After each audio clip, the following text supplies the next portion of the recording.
Ak sa pozeráte len na váhu, vidíte možno tak 10% pravdy o svojom tele.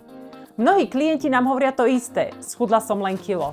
Zlyhala som. A potom ich postavím na Inbody a zistím, že schudli 3 kg tuku a stúpla im voda a sval. A hmotnosť to vôbec neukázala. Čiže nevidím len číslo na váhe, ale presne viem, z čoho sa môj organizmus skladá. Koľko mám svaloviny, koľko mám vody a koľko prebytočného tuku. Dozvieme sa nielen o množstve tuku, ktorý máme v tele, ale aj o jeho rozložení a dokonca aj o viscerálnom tuku, ktorý máme okolo orgánov a je to ten najnebezpečnejší tuk v tele. Prečo je toto meranie dôležité? Pretože podľa tohto merania nastavujeme redukčný plán. Nie iba podľa toho, čo nám ukáže ručička na váhe. Inbody meranie nám pomáha urobiť z redukcie hmotnosti proces pod kontrolou. To znamená, že to nie je iba tipovanie, že asi to možno funguje.